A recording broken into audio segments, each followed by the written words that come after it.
With me now is a panel with great insight into all these issues. Joining us is General Peter Chiarelli, the former Vice Chief of Staff of the Army, who spent 7 years here on this Army post. Nicholas Schmidle, a writer for The New Yorker, who's written so powerfully about post-traumatic stress, and Congressman John Carter, who represents this district of Fort Hood. General Chiarelli, I want to talk to you first about this because you dealt so much with post-traumatic stress, traumatic brain injuries, suicides when you were in the Army. This one has to hit hard, and what does it say to you?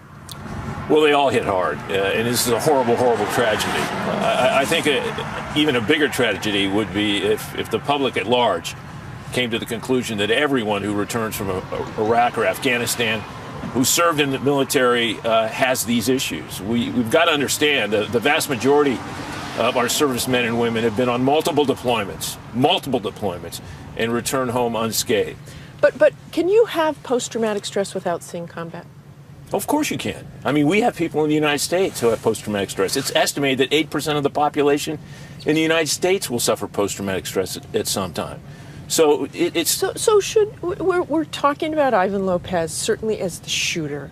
Should he be viewed as a wounded warrior? I think you have to. If you really want to get the stigma associated with these problems, we have got to consider these wounds of war, when, in fact, a large majority of those we're seeing in the service today have served and served on multiple tours. Nick Schmidle, you wrote about Chris Kyle, the so-called American sniper who was killed by, allegedly by another veteran who was very troubled. He saw no combat. What lessons do you take from this and your time spent covering that Chris Kyle story?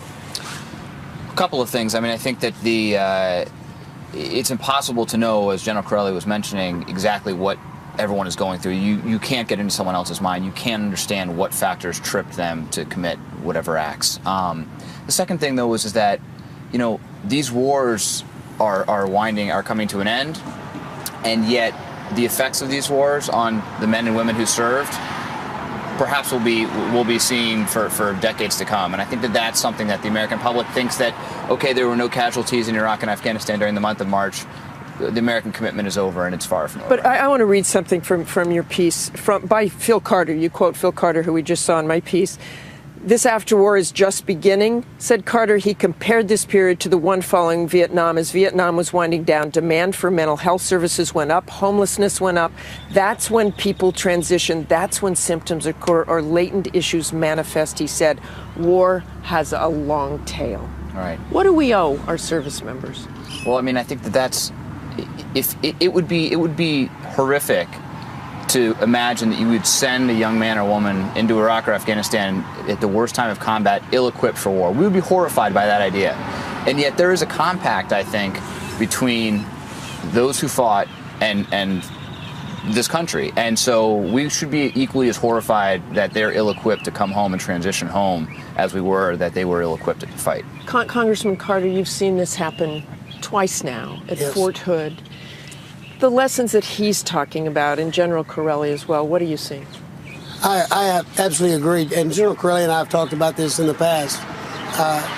The issue of the mental health of our service members is critical. And we've got two issues that come up in everything is why and what can we do?